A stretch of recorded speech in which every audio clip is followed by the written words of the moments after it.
بارزانی و بزوتنەوەی ڕزگاری خوازی کورد. نووسینی مەسعود بارزانی. بەرگی سێیەم بەشی دووەم 1961 بۆ 1975 شۆڕشی ئەیلول 1961 بۆ 1975 وەفدی شۆڕش دەچێ بۆ بەغدا. هاتنی سەدام بۆ ناوپردان. لە 4 کانونی دووەمی 1970دا کۆبوونەوەیەکی هەراوی هەردوو سەرکردایەتی حیزب و شۆڕش بەسترا بۆ مەبەستی ئامادەکردنی بەرنامەی گفتوگۆ لەگەڵ دەسەڵات و بۆ هەڵبژاردننی ئەندامانی ئەو وەفدەی پێش نیازەکانی ئێمە بۆ دەبات. لە 7 مانگدا وەفدەکە بەر و پایتەخت کەوتە ڕێ. لە ڕۆژی 12 مانگدا عەقید ڕوکن تاریق تۆفیق فەرماندەری لیوای دوو نامێکی بەپەلەی بۆ ناردین تیایدا باسی کردبوو کەوا سەدام لە ڕەواندزە و ئارەزووی سەردانی بارزانی هەیە. منیش تەنیا خۆم لە بارەگای بارزانی بووم. ئیدریس لە ماڵ نەبوو. چوو بوو بۆ سەردانی شێخ بابووی مامم کە نەخۆش بوو. بارزانی ناردی بە دوای عەلی عەبدوڵڵا و حەبیب محەممەد کەریم و شەفیق ئاغادا. هەموو پێکەوە چوین بۆ بەرزێوە بۆ پێشوازیکردن لە سەدام و ئەو وەفدەی لەگەڵی بوو. سەرمان سوڕما چونکە بێ ئەوەی ئەندامێکی وەفدی سەرکردایەتی ئێمە لەگەڵ خۆی بهێنێ کە ئەو دەمە لە بەغدا بوو هاتبوو. لێمان پرسی ئەمە بۆ وا بوو. سعدون غەیدان وەڵامی داینەوە وتی ئەوان خەریکی گفتوگۆن لەگەڵ برادەران و هەموویان تەندروستیان باشە و وریایان بەرزە. پاش شێوکردن گفتوگۆ دەستی پێکرد. سەدام گفتوگۆکی دەست پێ کرد و وتی هاتووم گازاندای باوکی ئیدریس مەبەستی لە بارزانی بوو.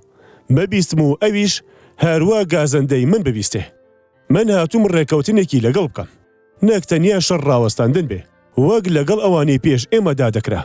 ئەنجا داوای کرد بە تەنیا لەگەڵ بارزانیدا کۆ ببێتەوە. داواکەی جێبەجێ کرا و هەردووکیان 3 سەعات بە تەنیا خۆیان پێکەوە مانەوە. پاش ئەوە بارزانی کە هەندێک لە قسەکانی خۆی و سەدامی دەگێڕایەوە پێی وتین. سەدام داوای لێ کردوم یارمەتی دەری بم تا شوێنی خۆی لە سەرکردایەتیدا لای خۆیان بەهێز بکات و وتی ئامادەیە پرسی کورد لەسەر بنەمای ئۆتۆنۆمی چارەسەر بکات. گفتێکیشی لەسەر خۆی کرد بە ماڵ کە چەک لە هەموو چڵکا و خۆرەکان داماڵێت بێ گوێکردنەوەی هیچ تاخمێکیان لە تاخمێکی تریان. داوەشی لە ئێمە کرد پاش چەک داماڵینی ئەو چڵکا و خۆرانە ئێمە دەستیان بۆ نەبین و خراپەیان لەگەڵ نەکەین. قسەیەکی تریشی لەگەڵم ئەوە بوو ئێمە داوای چەکی سوکتان لێ ناکەینەوە و بگرە ئامادەین هی تریشتان بدەینێ. بەڵام چاوەڕوانی ئەوەتان لێ دەکەین پاش مۆرکردنی ڕێکەوتن نامەکە چەکە قورسەکانمان بدەنەوە دەست. گفتیشیدا کە بەشێک لە پێشمەرگە بە ناوی پاسەوانانی سنوور بهێڵێنەوە. ئەمانە ئەو هێڵە سەرەکیە پانانە بوون کە ڕێکەوتن نامەی 11 ئاداریان لەسەر بنیادنرا. ڕۆژی 13 کانونی دووەمی 1970 سەدام گەڕایەوە بۆ بەغدا. لە ڕۆژی 18دا وەفدەکەی شۆڕش لە بەغدا گەڕایەوە. دەرکەوت ئەوان ئاگایان لە هاتنی سەدام بۆ کوردستان نەبوو پاش گەڕانەوەی بۆ بەغدا پێیانزانی بوو. وتیان کاتێ سەدام لەگەڵ وەفدی کوردی کۆبەوە نیشانەی ڕەزامەندی و پێخۆشحاڵی پێوە دیار بوو. گفتوگۆ گەیشتە قۆناغی ڕاستەقینە و پڕمەترسی.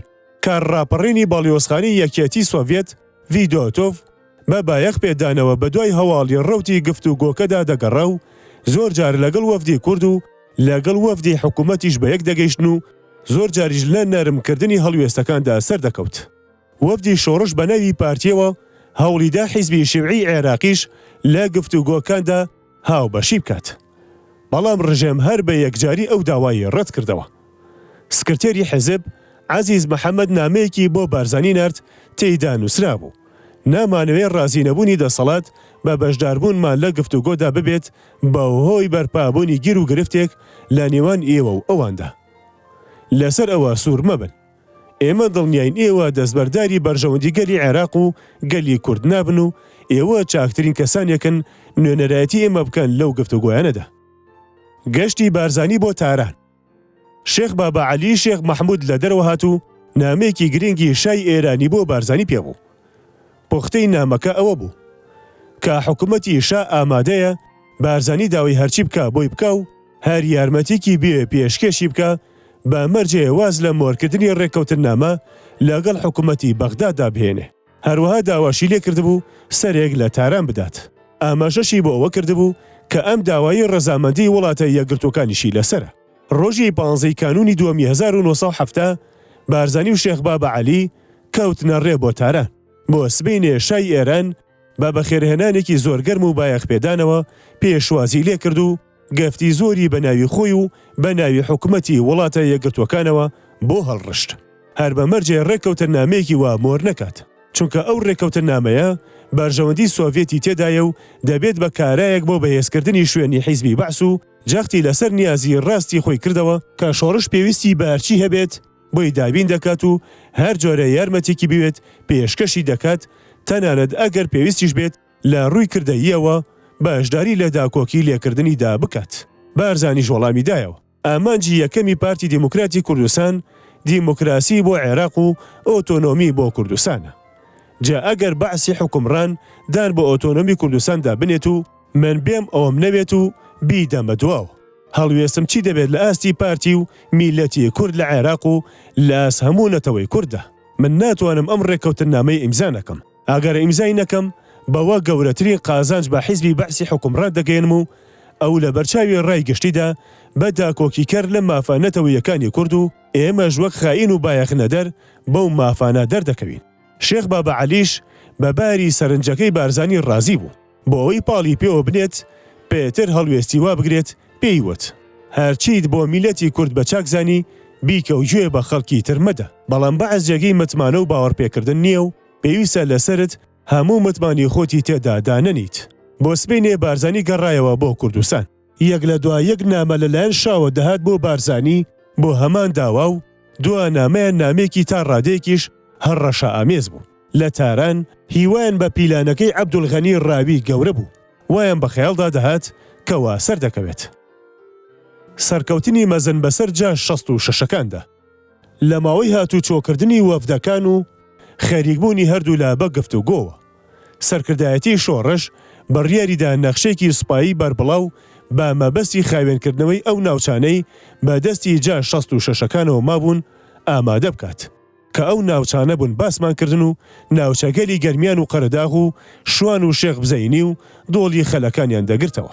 مەکتەبی سیاسی کۆبوونەوەیەکی لە ناو پردانسازدا کە ئەندامانی مەکتەبی تەنفیزی و بارەگەی بارزانیشی تێدا بەشدار بوون و هەمووان لە نەخشەیەک دوان و کۆڵینەوە کە بۆ خاوێنکردنەوەی ئەو ناوچانە باسمانکردن ئامادە کرابوو. بۆچوونی بەشی زۆری کۆبوونەوەکان ئەوە بوو ئەم هەلەی ڕەخساوە هەلێکە ناکرێت لەناو بدرێ، چونکە سوپا لەم بارودۆخەی گفتوگۆی شۆڕش و ڕژێمدا نایەت بۆ یارمەتیدانی جاشەکان و هیچ پارێزگاریەکیان بۆ دەستەبەر ناکات و بە تەنیا خۆیان دەبن لە مەیدانی شەڕدا. ئێمەش جاڕی شەڕ وەستاندنمان لەگەڵ هێزە نیزامیەکان داوە نەک لەگەڵ جا 66دا. پاشتەوابوونی کۆبوونەوەکە بڕیار درا من ئەنجامەکانی کۆبوونەوەکە هەڵبگرم و بیبان بۆ بارزانی تا دواوتە هی ئەو بێت. منیش بۆم برد و هەموو ئەو گفتوگۆ و ئاخەوتنانم بۆ گێڕایەوە کە لە کۆبوونەوەکەدا کران و لە دواییشدا وتم ئەنجومەن چاوەڕوانی ڕەزامەندی تۆیە. بارزانیش فەرمووی بە ناوی خوا دەست پێ بکەن، نەخشەکە جێبەجێ بکەن. یەکسەر گەڕامەوە و فەرمانەکەی بارزانیم بە جێبەجێکردنی نەخشەکە بە برادەران گەیاند. من و ئیدریس و چەند برادەرێکی تر پاش ئەوەی بروسکەمان بۆ هەموو بەرەکان لێدا بۆ نیشانەی دەستپێکردن لە قەسرێ ماینەوە. بە دووی ئەو شتانەدا دەڕۆیشتین کە ڕوو دەدەن. سەعاتی سەفەر لە شەوی 23 لەسەر 24 کانونی دووەمی 1970دا بوو. دەستکرا بە جێبەجێکردنی نەخشەکە کە ئەمە بوو: ئەرکی هێزی کاوە و هێزی سەفین خاوێنکردنەوەی دۆڵی خەلەکان، ئەرکی هێزی ڕزگاری خاوێنکردنەوەی شوان و شێخ بزەینی، ئەرکی هێزی قەرەداغ بە یارمەتی هێزی خەبات خاوێنکردنەوەی گەرمیان و قەرەداغ.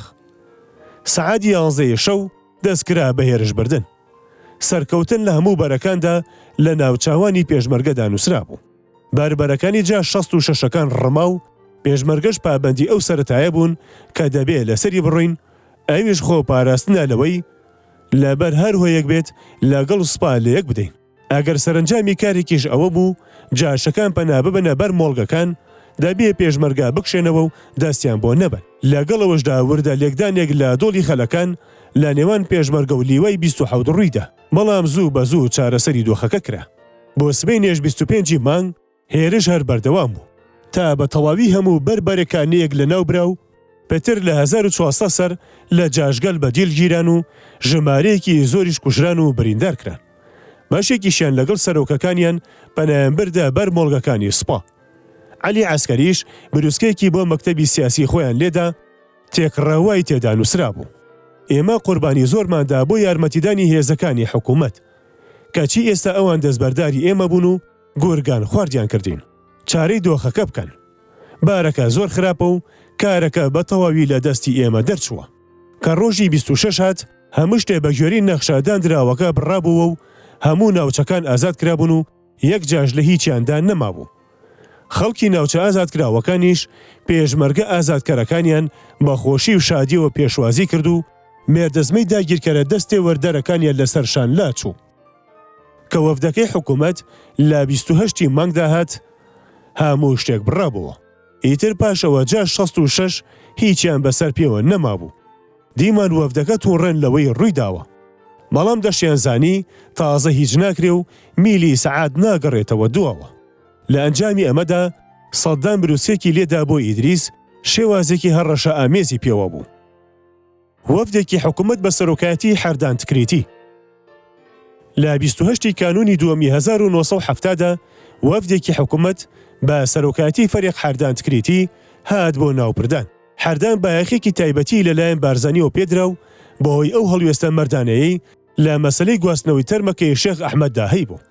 لەلایەن بارزانیەوە بە گەرمی پێشوازی لێکرا. دەستکرا بە کۆبوونەوە و بارزانی بۆ خۆشی تێیدا ئامادە بوو.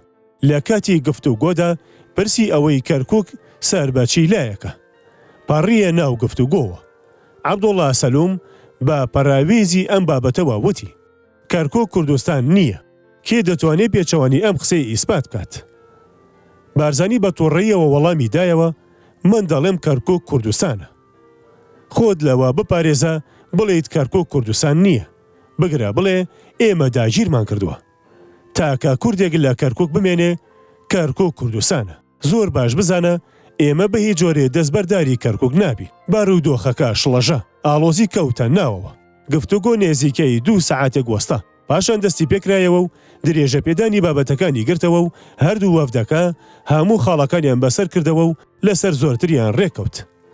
وەفدەکەی حکوومەت 30 مانگەڕایەوە بۆ بەغدا. بەڕیار بوو وەفدی کوردیش دووبارە بڕواتەوە بۆ بەغدا. ڕۆژی 29 مانگیش یەڤگینی پریماکۆف هات بۆ لای بارزانی نامێکی لە کرێملینەوە پێبوو پەیوەندی بە ڕێکەوتن لەگەڵ ڕژێمدا هەبوو. پاشان لە ڕۆژی 30 مانگدا لێیدا گەڕایەوە. چوونەوەی وەفدی کورد بۆ بەغدا.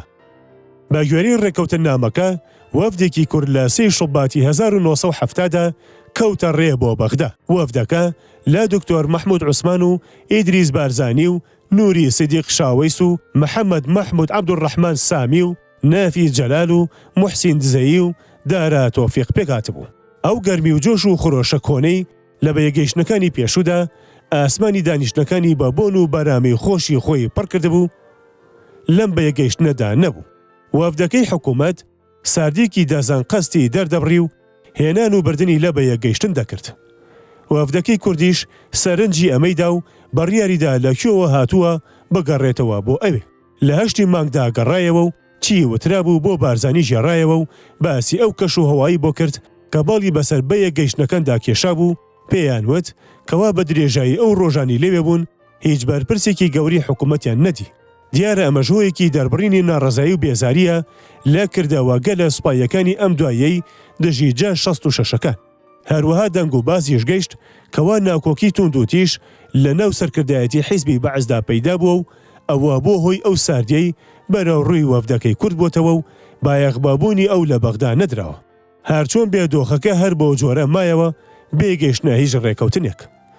گفت و گۆشت تا ئاخر و ئۆخری شوباتی 1970 هەروەستا بوو. وا دیار بوو واک بڵێ نوێکردنەوەی شەڕ نێزیکە و هاکە ئازانیت هەڵگیرسایەوە.